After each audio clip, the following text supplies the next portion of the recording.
Liverpool kalah 4 kali beruntun padahal sudah belanja 9,3 triliun. Tapi masih culun. Kembali lagi di Offside Duo. Tolong outsider jangan di skip ya langsung channel ini. Ini Koci tiba-tiba pulang dari liburan dari Eropa tiba-tiba udah langsung gemuk kayak gini. Berambut. Berambut, subur. Agak lebih ini ya, sekel gitu ya.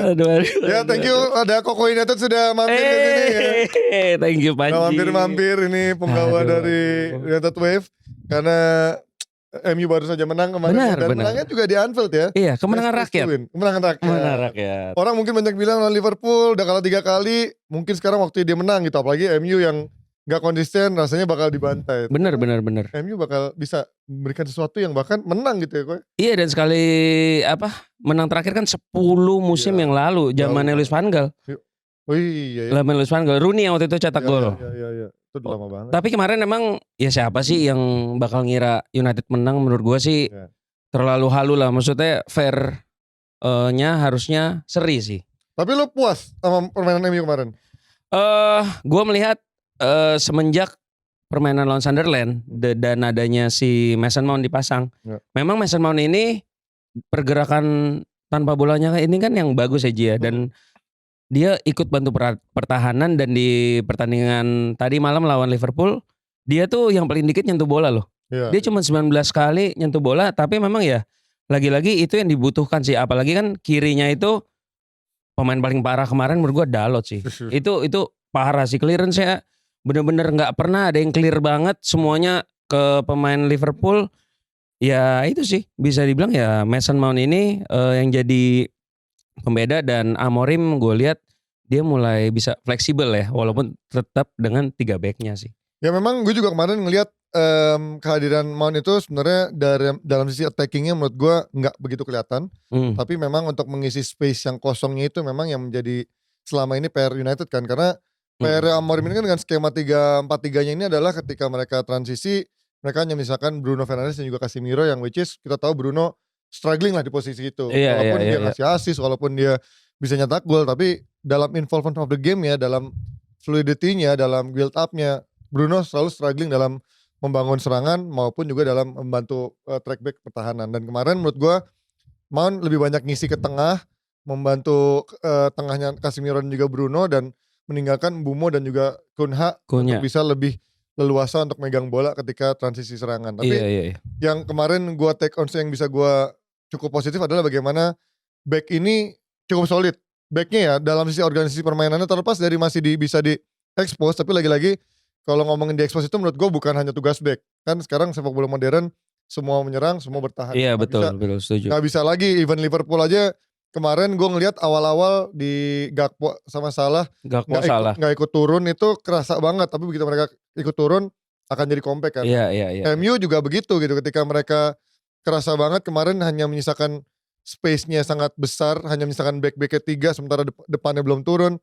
Casemiro dan Bruno juga bukan orang yang tepat ada di posisi itu, sering banget kosong. Tapi kemarin mereka cukup disiplin dalam merapatkan barisan pertahanannya, even mereka dibombardir, mereka masih bisa menang second ball. Tapi PR-nya adalah ketika kemarin Dorgu masuk, itu semuanya berubah. Iya. Tadi lu bilang Dalot parah, menurut gue ya Dalot sama Dorgu makin sama parah lagi, ini duet parah. Tapi bedanya gak mungkin kalau Dalot tuh menurut gue masih bisa memberikan efek dari sisi serangannya ya, karena dia bisa crossing, masih bisa crossing. Dorgu nggak bisa ngapa-ngapain sama sekali. Iya. Dorgu tuh emang modal otot doang sih. Gue pikir dia masuk ke babak kedua, gue pikir ya dia akan memberikan muscle things yang akan lebih banyak menutup Salah, terus juga memberikan mobilitas di mana di saat main Liverpool capek, oh ini ada muscle baru. Iya. Tapi kalau muscle tidak diiringi otak, menurut gue ya hasilnya lo akan hanya akan lari-lari kuda. Lu kayaknya sampai sekarang tuh bener-bener nggak melihat plus-plusnya Dorgu sama sekali. Gue sama sekali nggak ada. Orang mungkin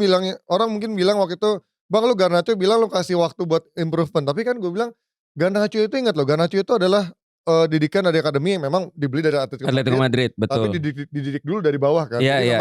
Bisa dibilang produk setengah jadi bareng-bareng dari akademi Carrington, gitu kan. Dari Carrington. Bukan Dorgu yang beli jadi gitu. Betul. Masih muda dia beli jadi, kan harusnya scoutingnya sudah melihat dong apa nilai plus ini orang, betul. Poin-poin yang bisa diambil dari Dorgu.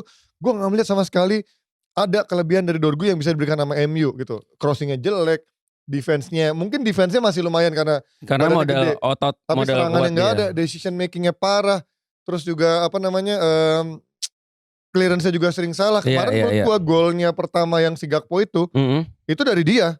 Sebelum gol itu sebenarnya dia punya kesempatan untuk clearance. Gakpo, iya Tapi setuju, clearance dia benar. nggak sempurna dan akhirnya Liverpool bisa menguasai bola Tapi lagi. tuh sebetulnya Dorgu tuh ya kemarin ya udahlah jelek lah biasa aja, dan cuman dia tuh ada satu kali yang dia maju ke depan, dia coba cutback ke belakang, tapi Bruno kayaknya emang lagi terbiasa jadi pemain tengah. Kemarin Bruno salah satu yang kusut ya menurut gue. Babak kedua hancur walaupun sih. dia banyak banget hilang bola, banyak banget melepaskan critical situation di mana ketika dia bolanya hilang, Liverpool bisa mendapatkan momen tuh dari dia. Ada yang di sisi kanan dia dioper sama Ahmad, dia tuh mau crossing ke tengah, cuma bolanya itu udah si Szoboszlai itu udah terlanjur mepet, jadi tuh kena counter. Untungnya ya masih bisa ditahan sih, dan ya Shaw untuk jadi back tengah cukup agak cuman tapi memang nggak semeyakinkan itu. Memang itu kan tempatnya Lisandro Martinez. Betul. Kemarin juga sebetulnya golnya Gakpo ya menurut gua, sebelum terjadi itu gol, itu Mbeumo tuh ditarik loh sama si Van Dijk. Itu harusnya foul sih menurut gua, harusnya foul. Cuman ya udahlah ya, anggap aja handnya yang dibilang handnya Ahmad kan nggak di VAR. Ya udahlah, anggaplah fair enough lah itu. Gimana lo melihat penampilan Lamens di laga kali ini? Gini, Lamens itu dari lawan Sunderland, semua di sosmed ya kalau lu baca, wah nih Michael segala gini. Gue sih kalau untuk Lamens jujur ya, gue bisa melihatnya ya memang ada ketenangan. Akhirnya kita punya kiper yang emang bisa nangkep, bukan ngelawak. Dan kemarin untuk pertandingan kemarin menurut gue dia bagus, apalagi yang Salah sempat dapat kesempatan di kanan. Itu menurut gue bukan karena salahnya yang bego, tapi emang dianya itu yang udah nutup dengan tepat sih. Dan ya so far gue nggak mau terlalu over glory dia lah, over praise ya. Ya udahlah, maksudnya udah biarin dia jalanin aja week in week outnya tiap pertandingan.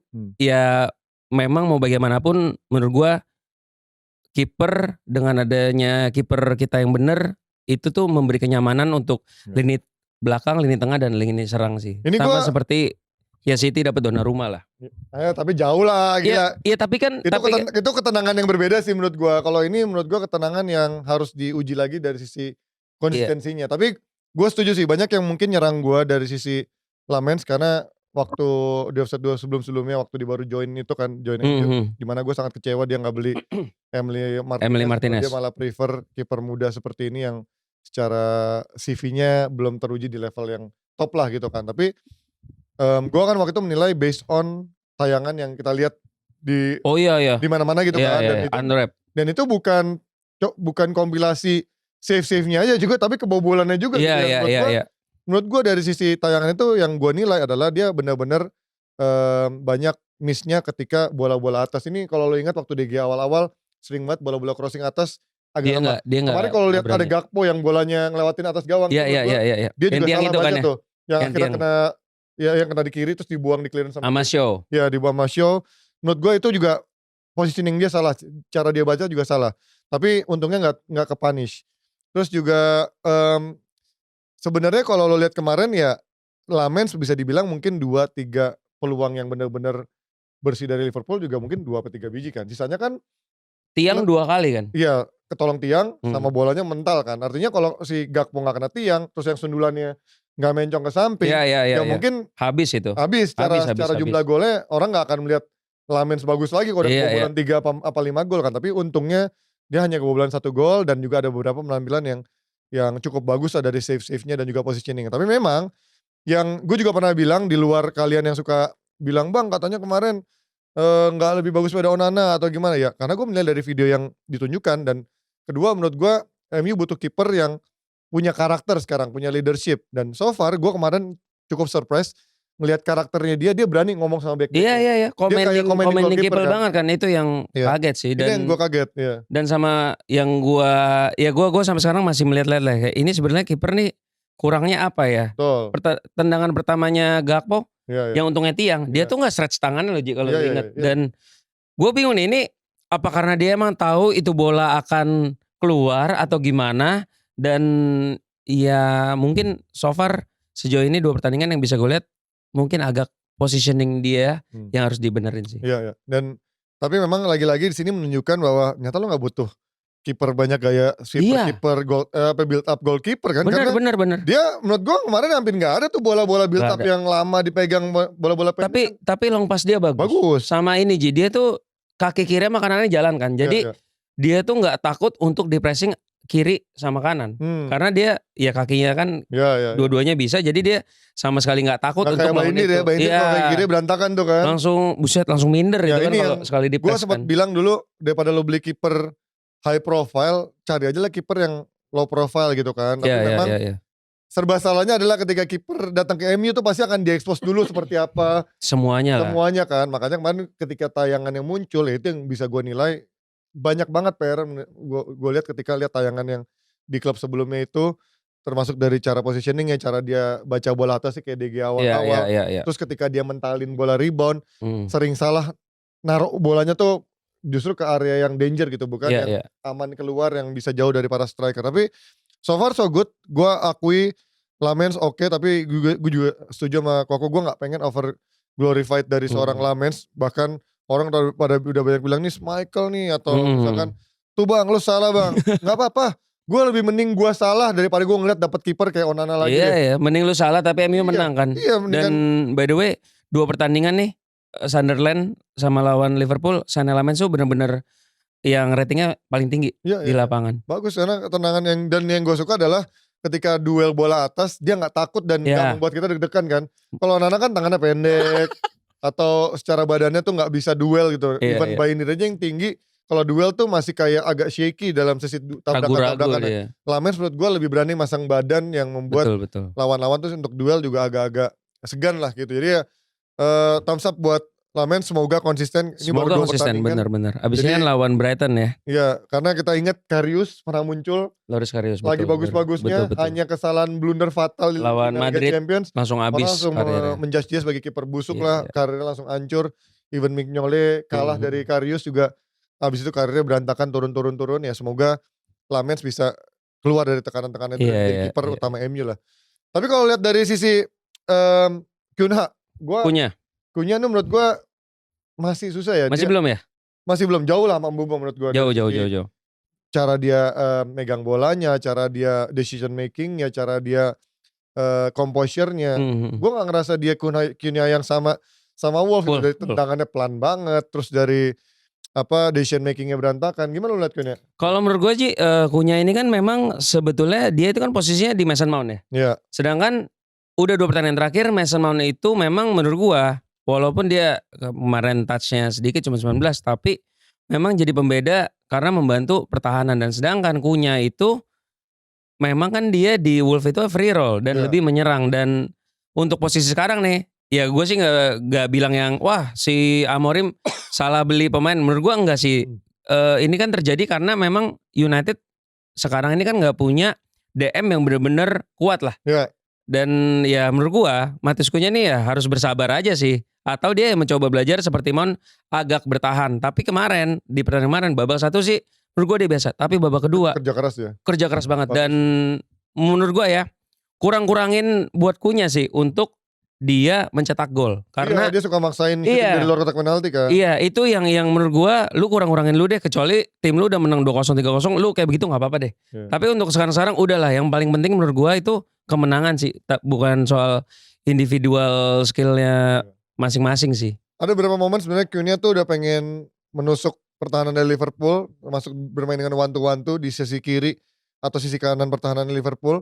Tapi ya kemarin gue lihat waktu dia sama Dorgunya emang ragu-ragu banget ya. Jadi wantunya tuh gak jalan gitu, dan akhirnya jadi kayak operan-operannya jadi kayak hilang momentum lah. Tapi gue suka dari sisi kerja kerasnya Cunha, dan kemarin menurut gue hold bola juga oke kan. Iya, dan dia masih bisa take on juga lewat momentum tuh masih bisa gitu. Jadi oke lah. Untuk formasi ini emang menurut gue paling tepat sih, meninggalkan Cunha dan juga Mbeumo dibanding lo maksain Sesko sebagai starter gitu. Menurut gue kemarin formasi yang paling mending ini karena lebih balance dari si pertahanan juga, dengan Mount membantu pertahanan, membantu ke tengah, dengan kerja Casemiro juga Bruno tuh disana. Dan kemarin menurut gue ya kan memang kita sama-sama tahu lah kalau United ini kan wingnya itu sangat-sangat lebar banget. Dan kemarin kebetulan nih Liverpool ini kan di kiri sama kanan kan emang kusut ya. Iya. Itu kemarin Kerkes menurut gue sih habis sih sama Ahmad sih. Sayangnya aja nih Ahmad sama Casemiro kemarin kartu kuning. Ya inilah yang gue lihatnya Amorim nih udahlah gue precaution aja lah ya. Gue tarik aja daripada dapat kartu merah. Dan yang lebih gila lagi Ji waktu gol terakhirnya Harry Maguire. Wah itu si Amorim sama sekali kagak celebrate lah. Dia benar-benar langsung muter balik badan langsung nunjuk si Maino sama Yoro masuk. Wah itu menurut gue gila ini orang bener-bener fokus. Bruno kan juga diganti langsung kan. Iya. Ya sebenarnya kalau lihat dari 20 menit terakhir kan Bruno tuh udah jelek banget mainnya. Tapi gue ngerti sih. Dilematisnya buat seorang Amorim adalah menggantikan Bruno di saat dia bermain jelek. Ya even dia bermain jelek dia kadang-kadang masih bisa memberikan magisnya berupa gol atau assist gitu kan. Ya ini yang gue ngerti. Tapi memang kemarin 20 menit menurut gue Bruno fuck up banget. Karena sering banget hilang bola. Meninggalkan situasi krusial kritis buat MU dengan serangan-serangan Liverpool. Untungnya Liverpool kemarin gak mempunish MU dengan kesalahan-kesalahannya sih kemarin. Menurut gue setuju sama pressconnya si Amorim. Kalau orang banyak yang mungkin juga glorified banget dengan kemenangan ini, menurut gue ya faktor lucknya juga kemarin gede. Oh gitu, gede banget. Karena Liverpool itu, gue juga tadi sempat ngomong di FMS juga kan, gue bilang Liverpool musim ini pertahanannya emang gampang ke expose juga. Ya. Konate kan salah satunya tuh. Ya even kemarin Van Dijk menurut gue, ini kan ratingnya cukup tinggi ya. Menurut gue Van Dijk kemarin struggling juga karena dia try to cover dari Kerkes yang menurut gue mainnya jelek banget. Jadi ketika dia berusaha mengcover Kerkes, otomatis dia sama Konate dari sisi tim up-nya berantakan kemarin. Dan Konate itu gol yang Bumo tuh menurut gue gak boleh terjadi sih. Harusnya gak jadi. Udah center half yang sudah padu tuh gak boleh kejadian. Mau itu Ferdinand Vidic, mau John Terry Carvalho, atau dulu sama siapa Gary Cahill, atau even sama Saliba dengan si siapa namanya Gabriel gitu. Itu Saliba Gabriel gila. Yang gak boleh kejadian untuk situasi gol pemain di tengah-tengah itu lewat dalam jebakan offside. Tapi kemarin emang ketolong amat juga sih. Nggak ini siapa. Ini juga jarang yang kelihatan amat sama Bumo. Dapat itu udah akhirnya bisa dapat satu momen yang bagus menurut gue hampir jarang terjadi karena menurut gue mereka sering tabrakan satu line gitu loh. Ngapain berdua numpuk gitu kan di sana. Kayak nggak ngomong mainnya kan. Tapi kalau lihat dari Liverpool kemarin what went wrong dari Liverpool? Menurut gua karena kan kita gak mungkin memuji MU-nya doang karena pasti Liverpool juga ada take on yang bisa diambil kan. Menurut gua ya Liverpool kan ini pertandingan ke-8, 5 pertandingan awal di IPL kan memang akhir-akhir selalu menangnya akhir-akhir ya. Dan menurut gua memang Arne Slot ini masih mencari masih mencari formula lah ya, skema untuk pemain-pemain dia yang ada sekarang dan ditambah pemain-pemain yang baru. Dan tapi buat gue pribadi ya, Ji ya, kepergiannya Trent, almarhum Jota, terus juga Luis Diaz, Diego Jota apa Jota sih? Kalau Portugal tuh Joe ya. Jose kan. Oh iya. Ya kepergian 3 pemain itu menurut gue memang jadi titik ini bukan titik kayak jadi kehilangan buat Liverpool sih. Dan pembeda musim lalu ada Harvey Elliott musim lalu masih ada kan ya di Liverpool. Itu menurut gua yang bikin ini sih, bikin apa kekurangannya Liverpool dan ya salah jadi nggak maksimal sih. Luis Diaz juga menurut gua ngaruh sih karena Luis dia Diaz punya work rate yang sangat tinggi. Darwin Núñez juga nggak ada kan? Iya. Dan kayak sparksnya hilang gitu loh. Ini tuh ya gua nggak bisa membandingkan apple to apple ya, tapi menurut gua sempat kemarin ada penonton offside 2 yang sempat mengingatkan, Bang nih kayaknya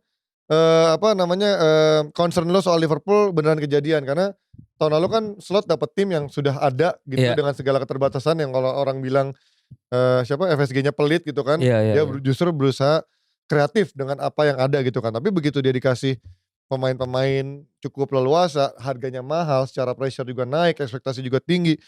Nggak semudah itu mengawinkan tambahan pemain-pemain dengan atribut baru, dengan ego baru, dengan harga juga cukup mahal. Makanya gue belum bisa melihat Isak bermain bagus buat Liverpool. Betul. Terus juga Florian Wirtz. Ekitike bagus di awal, sekarang juga belakangan kayaknya Slot lebih mencoba memprioritaskan buat si Isak daripada Ekitike. Bahkan mungkin orang pengen melihat mereka berdua tandem, tapi ya so far belum pernah melihat starter tandem bermain bagus. Kemudian Salah juga 5 pertandingan terakhir mungkin yang kita bisa ngeliat hilang total. Baru gitu 2 gol dia kan, 1 gol penalti, 1 enggak kan. Ya biasanya kita ngeliat Salah sejak-jeleknya musim lalu dia masih bisa nyetak gol even 2 digit gitu kan. Iya lawan MU aja kan dia 13 gol 6 assist. Iya. Ya kalau tapi kalau menurut gue sih emang Liverpool nggak ada yang salah sih, emang cuman butuh waktu aja sih menurut gue. Untuk ngejel ya.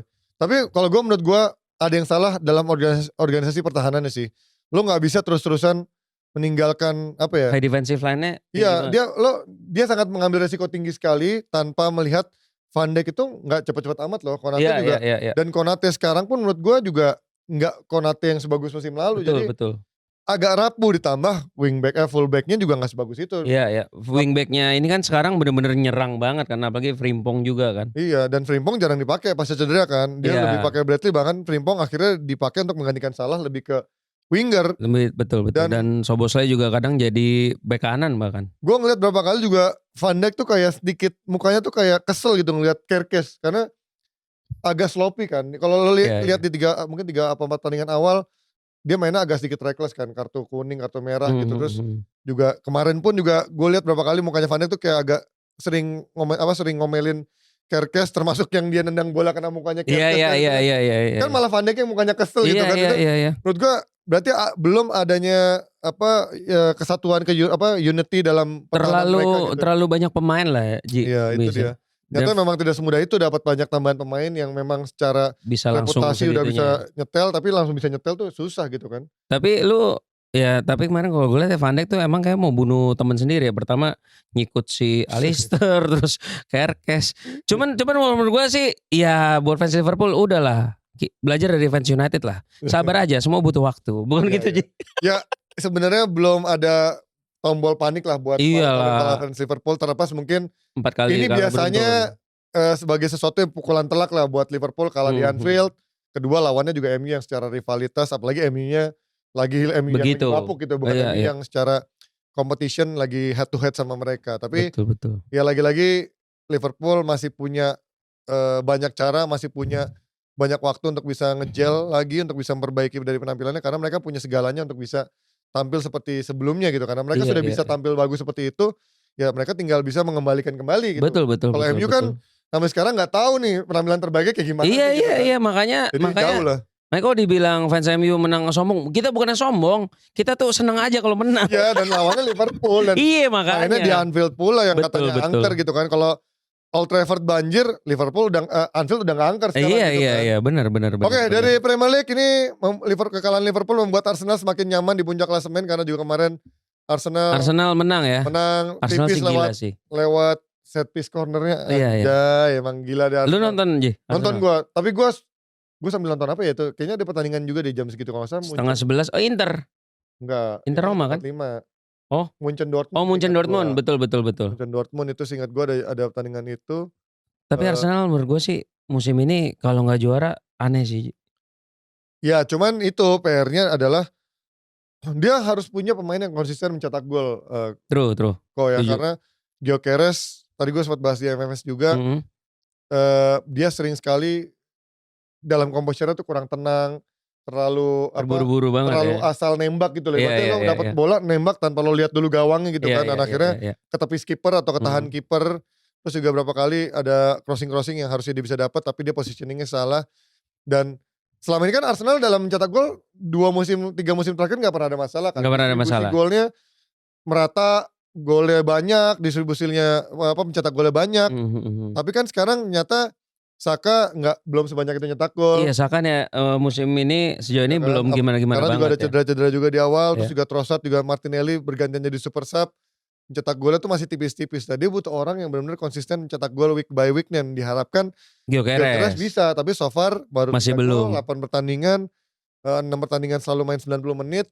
Ya ini yang harusnya bisa di-expect lebih dari seorang Gyökeres, dari seorang Arteta gitu. Karena dia beli striker sama ini, mungkin pertimbangannya ini kok menurut gue, karena gaya mainnya kan selalu diperdebatkan kan, apakah gaya main Arteta cocok dengan real striker. Ya betul. Karena selama ini dia baik-baik aja. Mungkin orang bilang puzzle pelengkapnya ketika lo lagi buntu, lo butuh striker. Nah sekarang kan sebenarnya dia nggak buntu-buntu amat. Ya mungkin Gyökeres lebih bagus buat jadi super sub gitu ya. Mungkin. Kalau memang 5 pertandingan ke depan stuck gitu misalnya. Iya. Tapi kan sebetulnya mungkin ya Ji ya. Sebelum beli Gyökeres, Arteta itu kan sebetulnya pengennya Benjamin Sesko kan. Ya, mungkin. Karena mereka kan salah satu kekuatannya itu set piece, corner, makanya dia mau ngincer Sesko, cuman ya dapetnya Gyökeres karena sarannya Berta kan ya. Iya. Ya so far sih menurut gua kalau dibilang flop enggak lah, menurut gua sih terlalu cepat lah bilang flop ya Ya, untuk belum. Gyökeres. Ya Baru 8 mungkin karena untungnya Arsenal pun juga tetap bisa menang gitu. Iya. Dan ya Gyökeres gue setuju sama yang tadi lu bilang kayak seringkali dia terburu-buru terus ya emang sih tendangannya kenceng. Iya, tapi ke arah gawang, ke arah kiper Ke arah gitu kan. kiper. Kalau di Sporting Lisbon mungkin udah cetak gol, tapi gua harus salut sama pertahanannya Arsenal. Saliba sama Gabriel sih gila banget dan sejauh ini Arsenal baru kebobolan 3 sih. Ci. Iya. Itu gila sih, solid Tapi banget. gak cuman mereka sih menurut gua, karena kan kemarin sempat ada Saliba cedera juga, di Siam Mosquera, Mosquera. aman aja gitu kan. Even Timber pun bisa mengisi itu ya, karena memang in-depth-nya mereka sekarang depth dalam squad-nya udah dalam banget. Dalam banget. Di back-nya dalam, di tengahnya juga ada Nordgaard juga. Iya. Ada Declan Rice, ada si siapa ada Merino gitu. Emang secara depth-nya sangat luar biasa, dan Noneri juga gitu. Iya, Jadi ya memang Arteta musim ini udah punya segalanya untuk bisa bersaing untuk lebih yakin untuk menjadi juara. Apalagi kita lihat Liverpool sekarang juga nggak baik-baik aja. Walaupun orang bilang kalau merem nih kayaknya Liverpool juara nih, karena kemarin juara tambahan pemain 100 jutaan 3 orang gitu ya. Ya harusnya secara matematika ya, walaupun sepak bola bukan matematika, harusnya Liverpool bisa lebih kuat lagi. Tapi justru sekarang perhitungan dari kayaknya Arteta yang lebih pelan-pelan mirit-mirit nambahin skuadnya, kayaknya ya sekarang waktunya dia untuk menuai hasil. Nah, kalau dia gagal, ya wajar kalau fans Arsenal minta pecat. Tapi kalau dia peringkat 2 lagi deh, atau let's say gagal juara dengan gap yang tipis sih, menurut gue ya susah juga lo memecat dia gitu. Karena lo lihatlah MU, lo lihatlah Chelsea gitu kan, lo lihatlah Nottingham Forest gitu yang udah stabil tiba-tiba diganti sama Ange Postecoglou, sekarang dipecat lagi gitu kan. Kacau sih Ange Postecoglou tuh. Yang dipecat 19 menit hanya setelah pertandingan langsung diumumin di situs resmi di media sosial bahwa Ange dipecat dari Nottingham Forest. Dan ini luar biasa sih, sesuatu yang memang agak nggak menghormati banget ya. Ya kan emang lo lihat udah kebangetan ya. Pemiliknya kan emang juga agak sedikit metal kan. Iya, Nottingham Forest yang musim lalu yang ribut sama Santo, bener. Ya, gue pikir itu akan selesai di akhir musim gitu, nggak akan lanjut, tapi ternyata kan Santos ternyata lanjut 3 pertandingan dipecat, dan sekarang ganti Ange sudah berapa 8 pertandingan atau 8 pertandingan. Oh, si Ange-nya ya? Ange 6 kayaknya. 6 pertandingan deh. Ya, seingat gue 5 di Premier League kalau nggak salah, enggak 8 deh kayaknya. 5 Premier League, 1 di domestik, 2 di Europa League. Oh iya. Padahal pertandingan pertama dia menang loh, lawan Brentford 3-1. Enggak, dia si Nottingham Forest. Dia nggak ada menang. Oh, di pertandingan pertama IPL ya. Itu masih Santo, betul. Karena 5 pertandingan tuh nggak ada yang menang si Ange. Jadi memang si pemiliknya ini memang nggak sabaran memang. Iya. Terlalu terburu-buru juga ya kan. Dia kan juga nggak dapat friendly pre-season. Iya. Makanya aneh juga sih. Ini kayak ibaratnya dia udah keburu merasa ditinggikan dengan kemarin Santo bisa membawa dia sempat ada di papan atas cukup lama, walaupun akhirnya mental ke peringkat ke-7.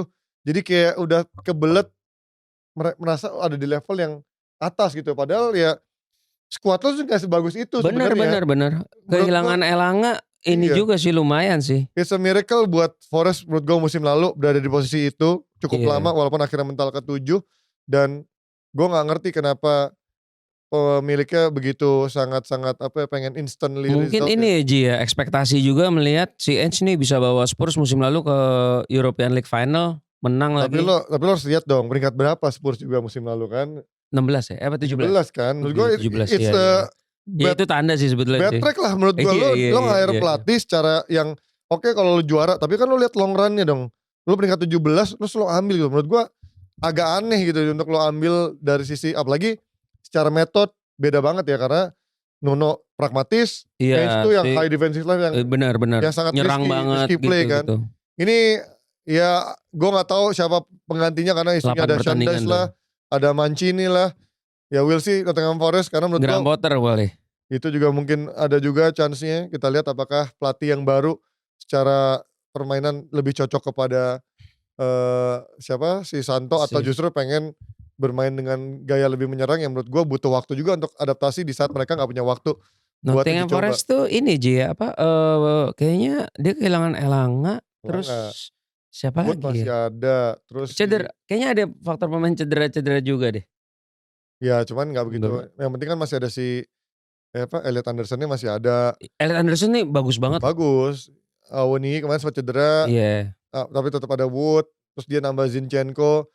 Ya sebenarnya emang belanjanya Zinchenko juga cukup ada oh sih. iya, Zinchenko main. Ada Morato dari Benfica gitu kan. Jadi ya Douglas Luiz dari Juventus dari gitu kan. 3 juta ya. Iya makanya ya secara squad gak jelek gitu. Tapi ya lagi-lagi nggak ada waktu untuk ini sih menurut gua, nggak ada waktu untuk dia bisa terapin skemanya sih. Dan Chelsea, wah. Chelsea.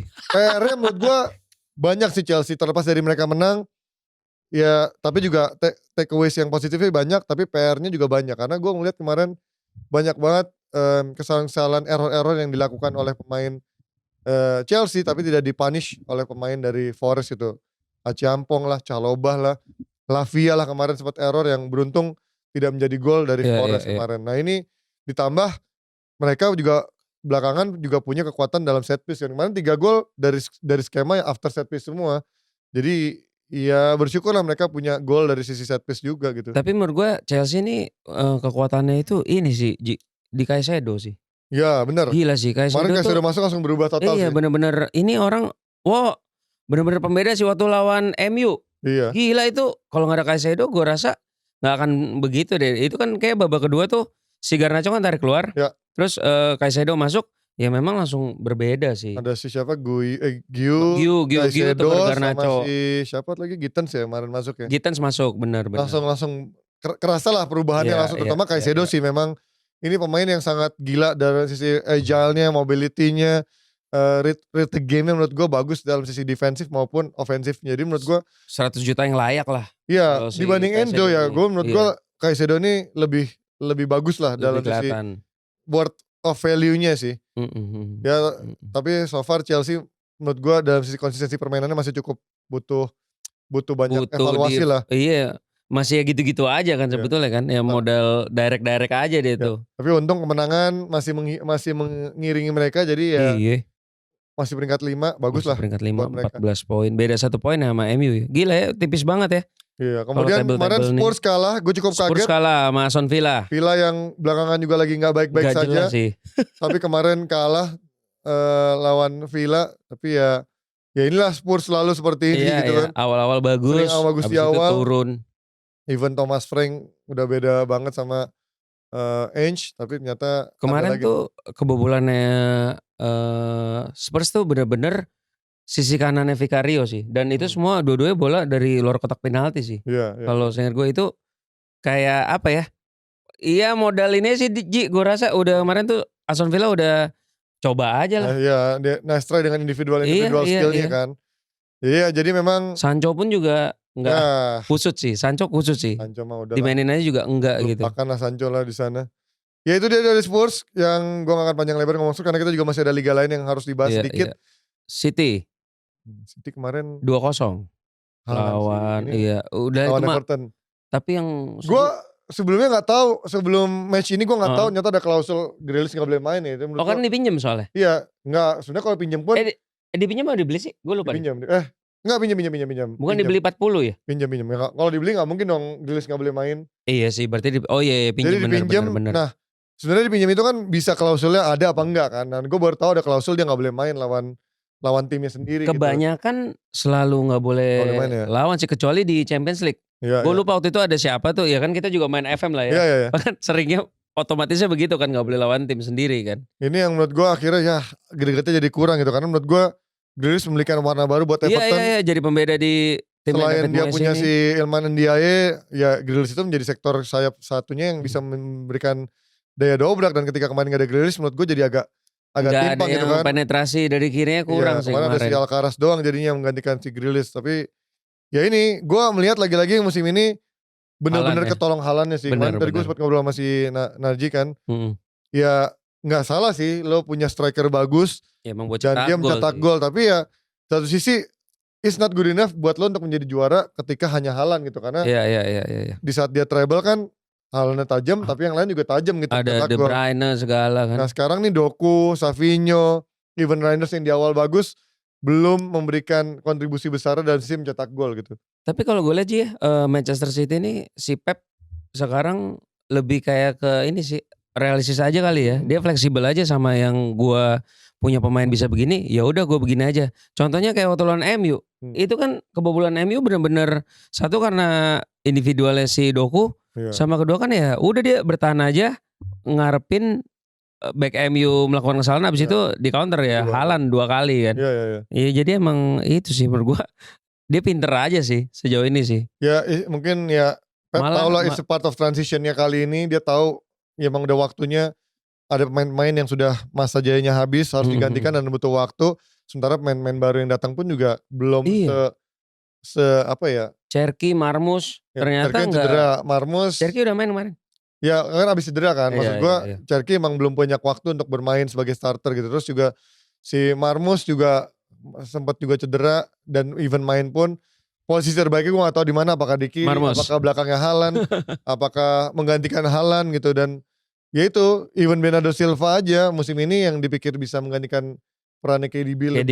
lebih vokal gitu. Nyata ya dia agak struggling juga, posisi terbaiknya di mana, di tengah kah, di kanan kah. Tapi ya City dengan Pep menurut gue masih punya segalanya juga untuk bisa bersaing di papan atas. Setuju. Walaupun dia ya kalau ngomongin ahead-aheadan ya Arsenal menurut gue dari sisi kedalaman dia squad ya paling lengkap sama Liverpool. Tinggal bagaimana konsistensi dan juga perform of the day-nya masing-masing yang bisa menentukan tiga tim ini bersaing menjadi juara sih. Ya City sih menurut gua baik lagi ketolong Haaland sih. Mau bagaimanapun sih memang udah gila lah itulah Haaland itu. Oke, dari Premier League kita sedikit ke Italia. Ini gak mungkin gak gue bahas karena Inter baru menang 1-0. Inter menang 1-0 lewat gol Boni yang gila, even kamera aja gak bisa ngelihat tuh pergerakannya. Gue kira offside loh itu. Sampai kamera VAR aja gak bisa ngelihat, cuman langsung dari yang itu kan proyektornya ternyata dia gak offside gitu kan. Yang bener-bener gitu kan. Pas banget timingnya ya. Timingnya Boni lari dengan passingnya itu luar biasa banget. Tapi memang PR sekali lagi Boni kelihatan banget, sering banget dia main bagus satu babak, abis itu struggling dengan staminanya karena dia emang cukup capek juga kan jadi striker. Dia umur berapa aja Boni ini? Masih muda, masih muda banget awal gitu kan. Jadi memang dia belum bisa sekuat itu bermain 90 menit tuh kan, 21 tahun. 21 tahun bener. Sama Pio juga kemarin masuk juga di pertengahan laga, mainnya bagus tapi sayangnya nggak bisa mencetak gol. Tapi dalam dia holding the ball-nya, dalam membuka ruangnya, dalam menjadi pemantulnya, menurut gua Pio nih memberikan warna baru lah, dimensi baru buat timnya Cifu. Dan gue sempat mengkritik Cifu dalam sisi permainan nggak memberikan added value cukup banyak ya. Cuman nyata dari sisi gaya main dia lebih direct dan lebih cepat kan dibanding ini kan Simone. Lagi-lagi wingback terus kan. Kalau wingbacknya Dumfries cedera aja ya, lu udah nggak tahu dah tuh mesti ngapain lagi. Dan back tengahnya kan juga kan. Tuir semua kan. Ya enggak sih, Bastoni sih enggak, yang tuir mungkin Acerbi, Akanji ya ada di penghujung lah. Akanji baru ya tapi. Akanji baru ya, kalau The Vrij udah agak tuir ya, Bisek masih belum terlalu konsisten. Sucik juga masih baru lah ya. Sucik juga lumayan tapi kemarin Mkhitaryan. Nah, tapi lagi-lagi sama same old Inter menurut gua, PR-nya dia adalah dia punya banyak momentum tapi disia-siakan cukup banyak juga gitu. Buang-buang peluang, ya enggak terlalu klinis. Lautaro belum kembali ke Lautaro yang sangat tajam seperti dua musim lalu. Karena musim lalu juga menurut gue Lautaro jelek. Musim ini pun ini gak sih Ji, karena gak ada Lukaku ya. Dia kan bagus-bagusnya waktu sama berdua Thuram sebenarnya bagus. Dua musim lalu sama Thuram udah bagus. Sama Thuram. Waktu dia masih menjadi tuannya, Thuram menjadi pelayannya. Tapi waktu dia jelek, untungnya tahun lalu Thuram bisa menjadi tuannya juga gitu loh.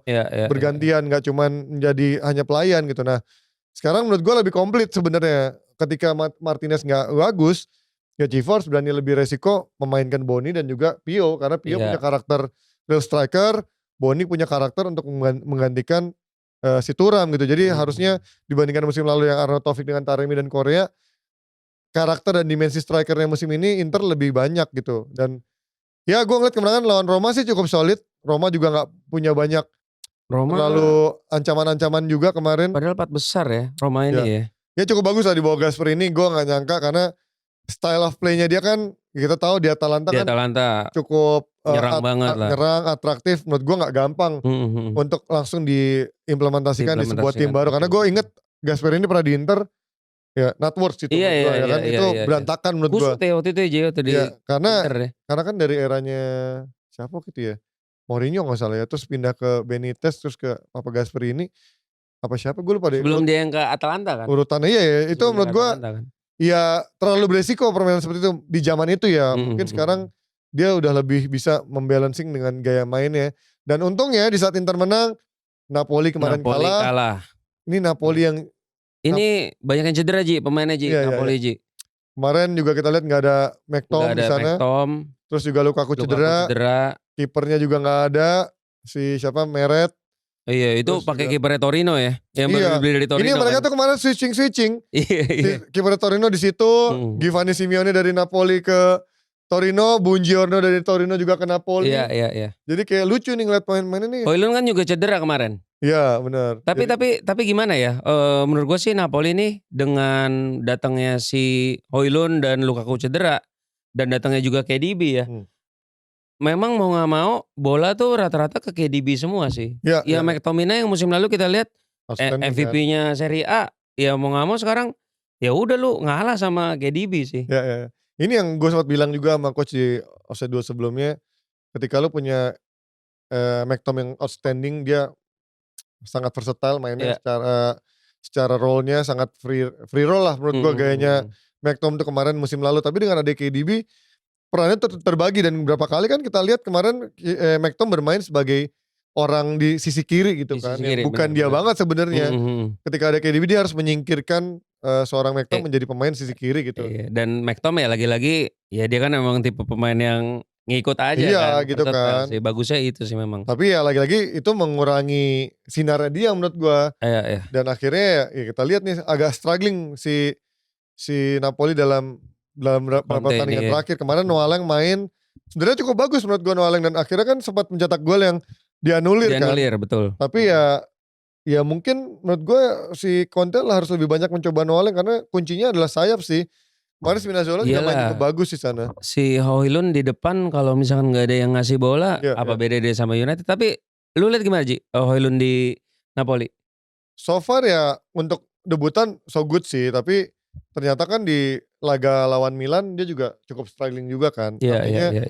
Nggak semudah itu juga karena menurut gue dia masih rough talent.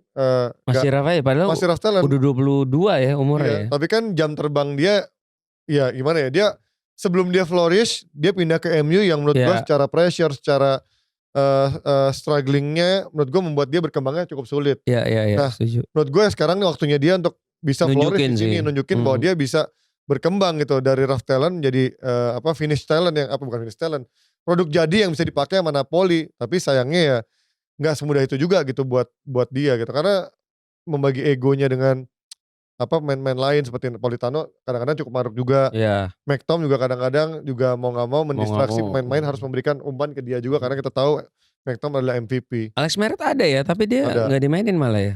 Iya, mungkin rotasi kali ya. Italia itu substitutionnya bawa berapa sih? 13 ya, berapa sih? Apa? Substitutionnya? Kalau nggak salah maksimal tuh 11 harusnya. 11. Ini baik banget ya. Ini banyak banget, 2, 3, 8, 9, 10, 11. 13. 14 itu. 13. Baroni. Sementara Juventus kalah, gila.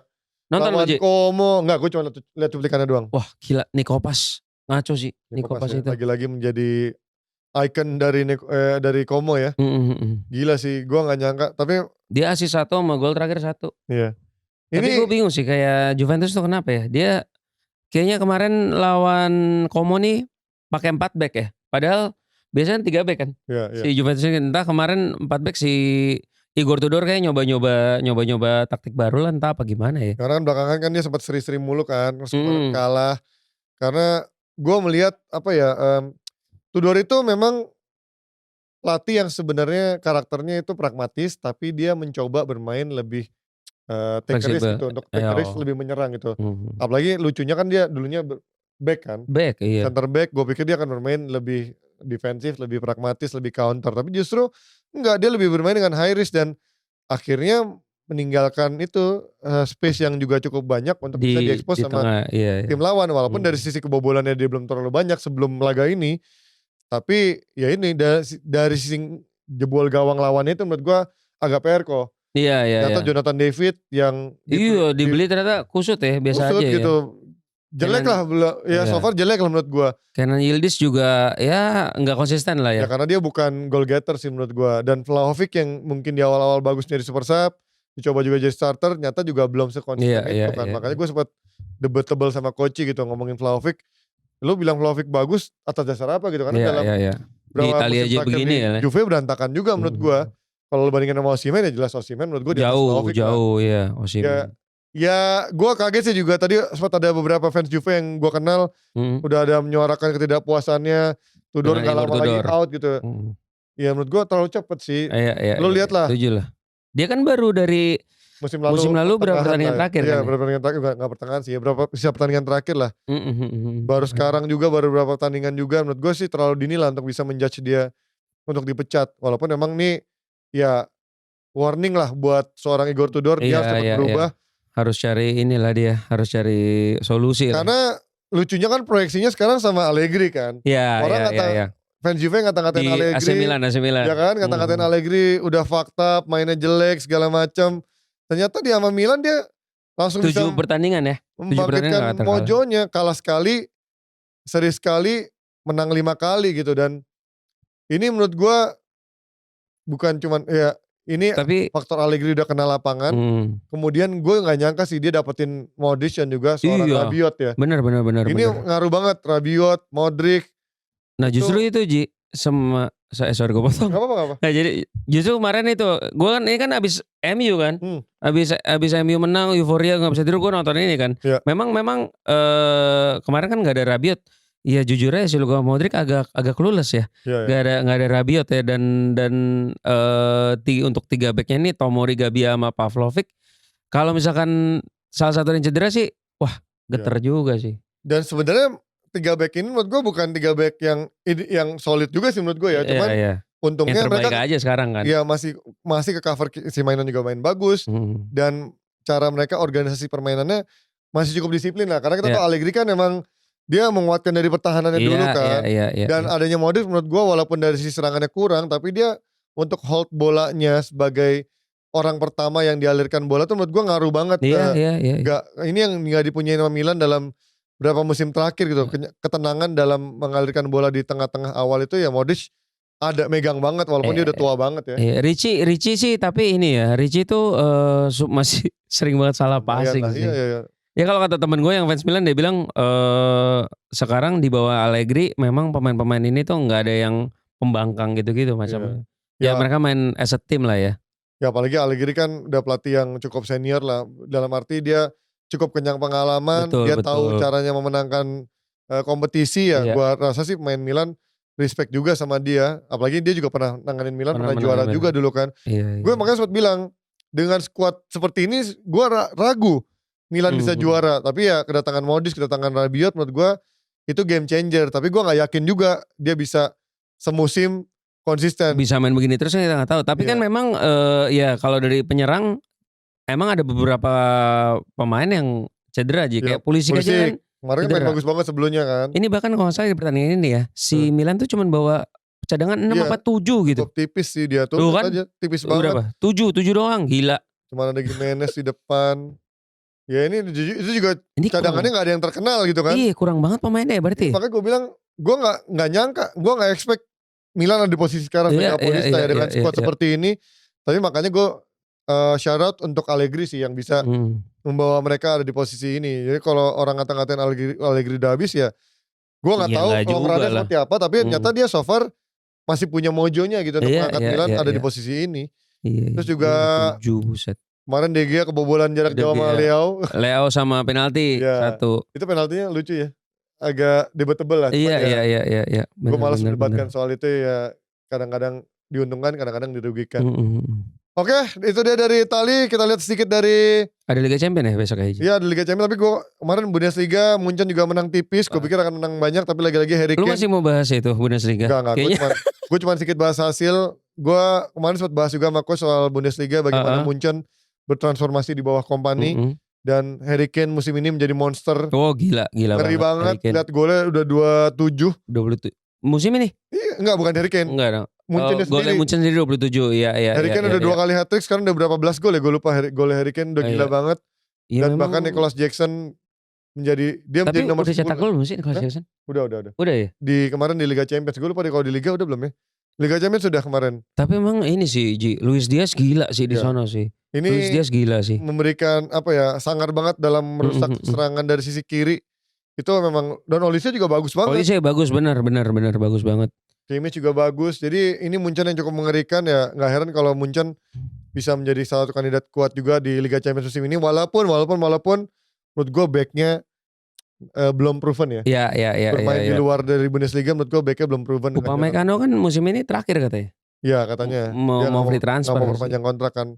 Karena gue ngeliat Sasha Boy, Tah dan juga Lemmer. Iya bener. Kuat juga untuk long run-nya. Kita lihat apakah. Emang udah gak ada siapa-siapa lagi? Bagus di awal. Ada si siapa? Kim Min Jae masih Ya, Kim Min Jae kan. Kim Min Jae kan. Terus ada si siapa tuh? Guerrero ya? Guerrero mah tengah ya. Back kiri. Udah cuman itu Wisdom Mike juga. Wisdom Mike juga back. Ya kalau Bundesliga sih harusnya merem sih buat Munchen. Tapi kalau Liga Champions ya gue belum melihat proven dari sisi pertahanannya. La Liga kita lihat sedikit. Wah Mbappe sih nggak ini sih unstoppable sih Mbappe ya. Mbappe musim ini gini. Tapi gue salut Ji sama Xabi Alonso. Kenapa? Dia kan waktu yang CWC itu Piala Madura itu kan. Iya. CWC. CWC ya. Iya waktu CWC dia awal-awal masih main pakai sistemnya dia tuh yang 3 back. Terus ternyata kan nggak overslide dirubah dan gua kaget ya, dia tuh bener-bener bisa gimana ya meredam egonya Vini, Rodrigo dan dia bisa menang. Dan Vini itu bener-bener untuk pertandingan tadi pagi khususnya lawan Getafe itu tuh bener-bener melakukan pekerjaan kotornya banget sih. Jadi pelayannya kan. Itu 2 kartu merah bener-bener gara-gara Vini sih. Iya.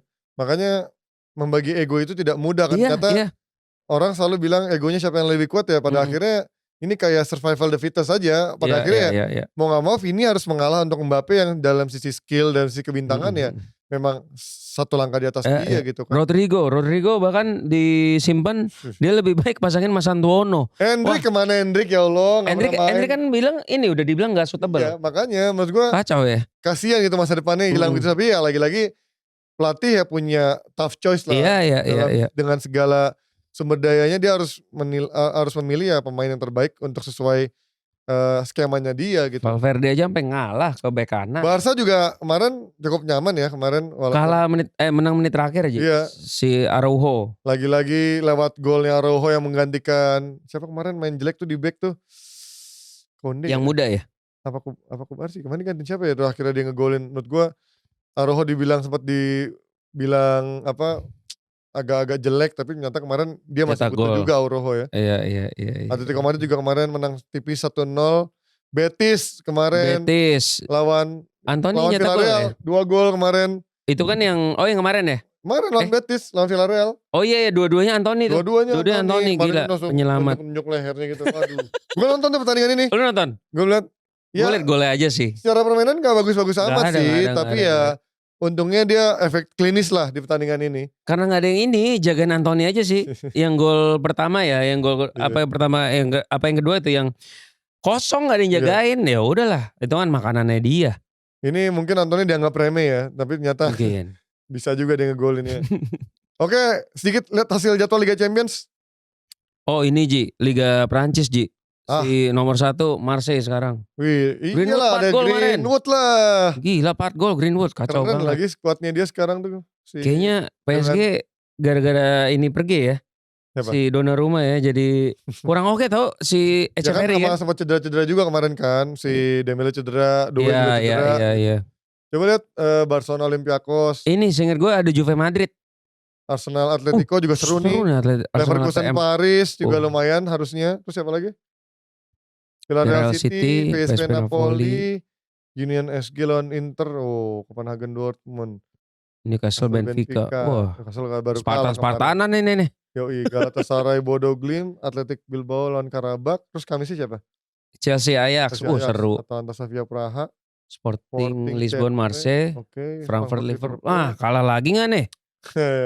Parah sih lawan Frankfurt kalah lagi. Iya sih. Padahal kan udah diambil lah gitu. Iya bener. Real Madrid Juve. Ini Munchen, klub Dulu Brugge. seru. Gue gak tahu sekarang seru apa enggak nih Juve lawan Madrid nih. Monaco Tottenham.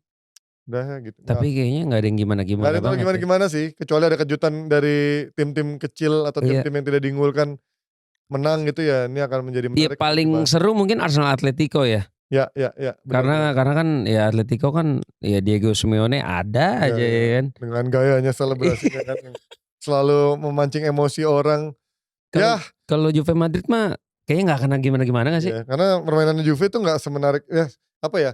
Daya tariknya Juve itu sekarang gak begitu dari sisi squadnya ya. Karena gak punya bintang yang benar-benar ikonik. Betul. Lawannya Madrid yang juga bintang semua isinya. Tapi kalau nyata Madrid kalah. Itu baru menarik buat benar. Karena emang Liga Champions tuh persnya adalah ketika preview di fase grup tuh agak susah karena nggak begitu menarik dibahas dengan format yang sekarang. Ini, iya. Lebih menarik buat review. Suka lu Ji yang komposisi. Tapi gue lebih suka sih. Lebih banyak kejutannya kan. Kadang-kadang tim-tim kecil bisa ngalahin itu menurut gue kejutan. Tapi kalau untuk previewnya nggak menarik buat dibahas. Iya betul, karena kan kalau dari gue ya, gue lihatnya kalau dulu kan table ya. Table itu kan dan lo gak bosan ngeliat lawan tim yang sama 2 kali gitu. Iya, kalau dulu kan grup A nih. Iya. Udah pasti lah, misalkan MU lawan 3 tim. Ya udah tinggal ketemu nih. Tinggal ngitung mereka kan. Ini lawan ini tinggal seri ini udah. Kalau sekarang enggak sih. Apapun bisa terjadi sih. Makanya kita akan membahasnya di review aja, nanti gak akan menarik untuk bahas previewnya. Pastikan kalian menyaksikan Offside Duo di hari Jumat, karena menunggu hasil Liga Champions, gue baru akan taping di hari Kamis. Thank you buat Offsider yang sudah menonton. Jangan lupa juga saksikan gue nanti di FMS di hari Rabu ya, karena nggak tiap hari ternyata, mungkin selang-seling ada jeda-jeda 1 hari. Jadi ya inilah di saat Koci lagi pergi, Hanif juga lagi sakit, gue harus membantu teman-teman. Super sub keren banget. Thank you Koko yang sudah mampir ke sini. Thank you. Gak kerasa loh, gue pikir tadi cuma 30 menit. 56 menit. Gue langsung mau main padel, gue belum tidur main padel. Tapi untung gue hari ini gak ada FMS, jadi gue bisa tidur nanti malam. Thank you buat semuanya, bye-bye semuanya.